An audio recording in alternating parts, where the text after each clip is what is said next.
گاؤں میں لوگ کہتے ہیں کہ کوئی بھی نئی چیز لو تو نظر لگتی ہے. دیکھو اس میں نظر تو برحق ہے, لگنے کا امکان ہوتا ہے, لیکن ہر وہ چیز جس کا امکان ہو ضروری نہیں ہے کہ وہ لازمی ہو بھی جائے. امکانات کی دنیا تو بہت بڑی ہے نا, اس میں افراط اور تفریط ہے. کچھ لوگ تو ایسے ہیں جو نظر کے وجود ہی کو نہیں مانتے, وہ کہتے ہیں نظر سرے سے لگتی ہی نہیں ہے. اور کچھ لوگ ایسے ہیں کہ اس میں بہت مبالغہ کرتے ہیں, ان کو ہر وقت لگ رہی ہوتی ہے ان کے رائے کے مطابق کہ اس کو لگ گئی, اس کو لگ گئی, اس کو لگ گئی, یہی چلتا رہتا ہے پروگرام.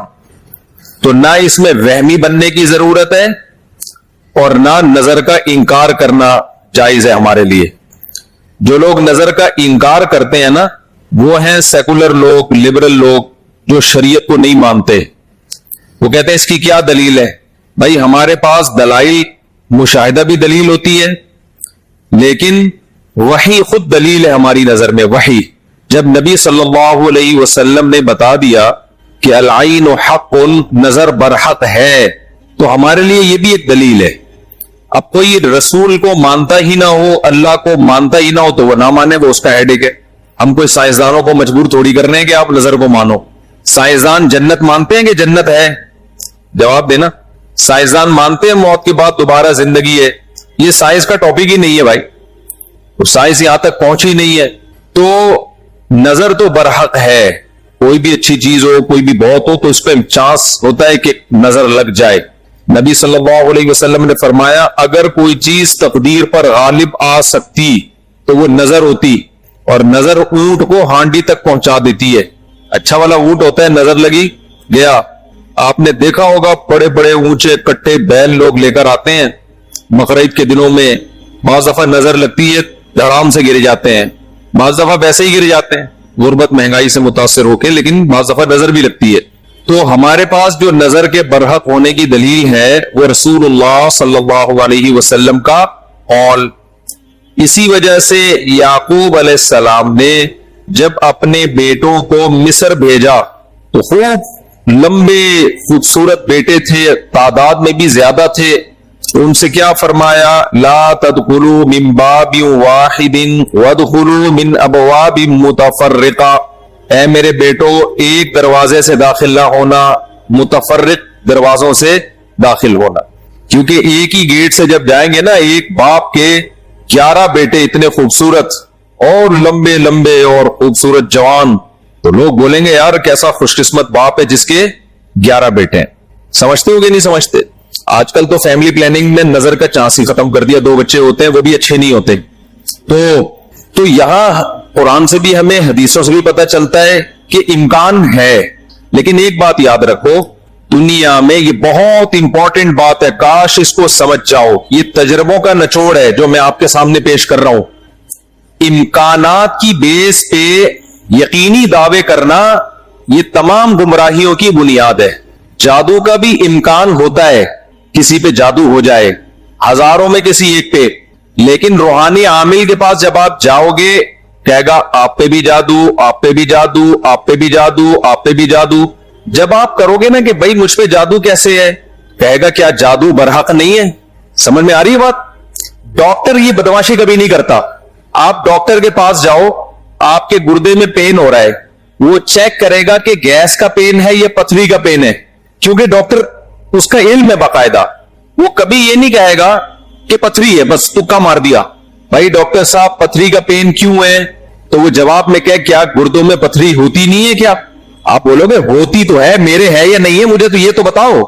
حالانکہ گردوں میں پتھری ہونے کا جتنا چانس ہے نا, جتنی پرسنٹیج 100 میں, جادو کی اس سے بھی کم ہے. ہزاروں میں کسی ایک پہ ہوتا ہے جادو.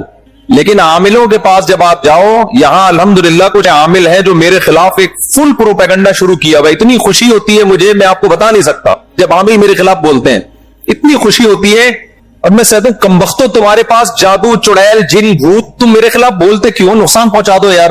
تو اس سے ان کا کمزور ہونا اور ثابت ہو جاتا ہے کہ یہ ان تیلوں میں تیل نہیں ہے. خیر میں نظر کے موضوع کو مکمل کروں, کیونکہ روحانی عاملوں کی بات آتی ہے تو مجھے ان کے خلاف بولنے میں سا خون بڑھتا ہے, میرا ایک دم جوش میں آ جاتا ہوں. ایسا لگتا ہے کچھ نہیں بھی کھایا ہو, پاور آ جاتی ہے باڈی میں. ان کے خلاف بولنے میں مزہ بہت آتا ہے. صرف مسجد کا تقدس ہے, باہر آؤ تو اس طرح نہیں بولوں گا.